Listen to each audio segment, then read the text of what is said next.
আল্লাহ বলেন হাল্লাল্লাহুল বাইআ ওয়া হাররামার রিবা, আমি আল্লাহ সুদকে করে দিলাম হারাম আর ব্যবসাকে করে দিলাম হালাল। সুবহানাল্লাহ পড়েন। এই জন্য আপনি যে ব্যবসা করবেন এটাও ইবাদত, এরপর আপনি যে কৃষিকাজ করেন এটাও ইবাদত। আপনি কষ্ট করে বীজ রোপণ করলেন, কষ্ট করে ফসল বুনলেন, মাথার ঘাম পায়ে ফেলে ফসলগুলো কেটে বাড়িতে এনে খাবারের উপযুক্ত করলেন, এরপর নিজে খান বা বিক্রি করে দেন। আল্লাহর কসম করে বললাম, নামাজ পড়লে যেভাবে সওয়াব হতো, এই কৃষিকাজ করে আপনি কষ্ট করে মানুষের রিজিকের ব্যবস্থা করে দিলেন, এত আপনার আমলনামায় সওয়াব লিখে দিবে আল্লাহ। পড়েন সুবহানাল্লাহ। এটার চাইতে বড় ইবাদত হতে পারে না। আমরা এমনি ভাবি না কোনোদিন যে এগুলো যে ইবাদত হতে পারে। আমার কথা, your smile to your brothers is charity. আপনার ভাইয়ের দিকে তাকিয়ে একটা মুস্কি হাসি দিলেন, এক মুমিন ভাইয়ের দিকে তাকিয়ে আপনি একটা মুস্কি হাসি দিলেন, এটা ইবাদত, এটা সদকা। আমরা শুধু নামাজ, রোজা, হজ, যাকাত, যে 5 ওয়াক্ত নামাজ পড়েন সে মনে করে আমি ভালো মুসলমান। না, আপনি ভালো মুসলমান নয় মিয়া।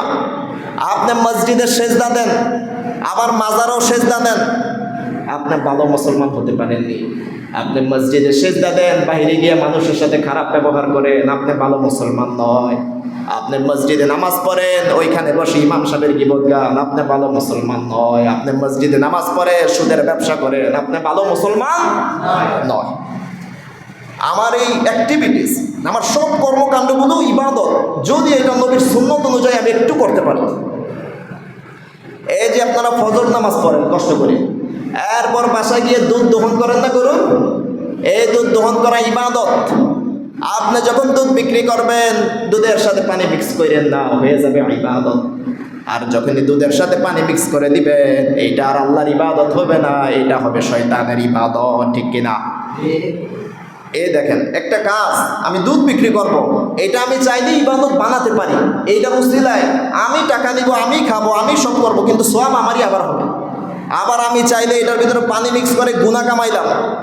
আমি চাইলে সাধারণ একটা কাজ বিশ্বনবীর সুন্নাত অনুযায়ী করে এইটা থেকে নেকি হাসিল করতে পারি।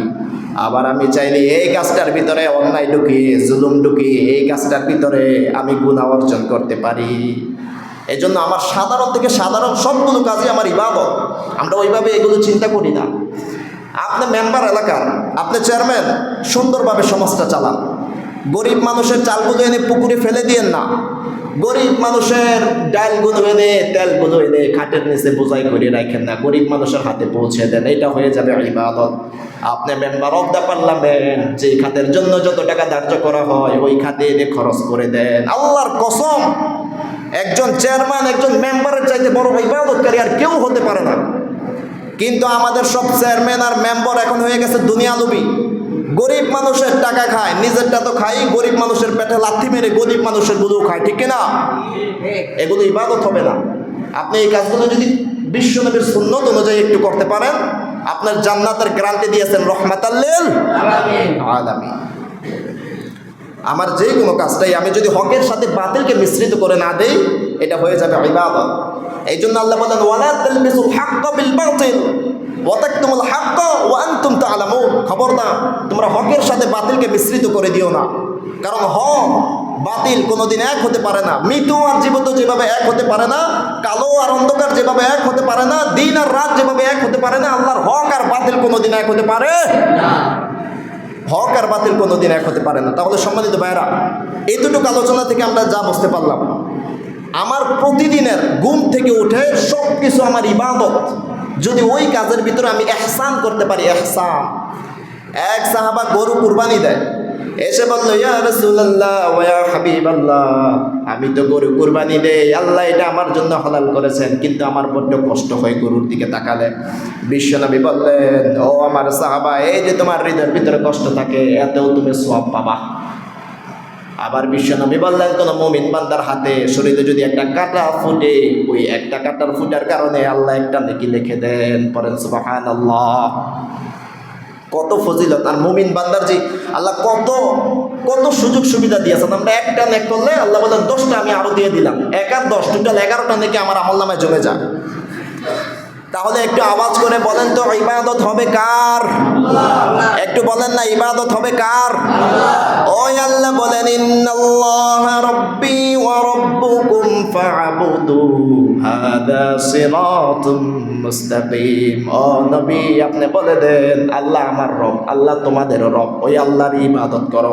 এই যে তোমরা ইহদিনাস সিরাতাল মুস্তাকিমের পথ তালাশ করো, আল্লাহর ইবাদত করো, এইটাই হলো ইহদিনাস সিরাতাল মুস্তাকিম।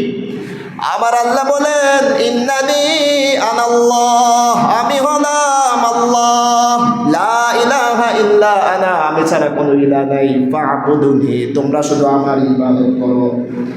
এই জন্য মুমিন ভাইয়েরা, মুসলমান ভাইয়েরা একটু আওয়াজ করে পড়েন, ইবাদত হবে একমাত্র কার? আল্লাহ।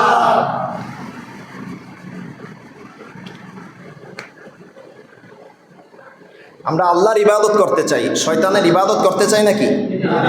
আল্লাহর ইবাদত তখনই হবে, আপনার যে কোনো কাজ ইবাদত যদি বিশ্বনবীর সুন্নত অনুযায়ী আপনি করতে পারেন। তাহলে ইয়াকা না'বুদু এর শব্দের অর্থটা মোটামুটি আপনারা বুঝতে পেরেছেন, ঠিক না?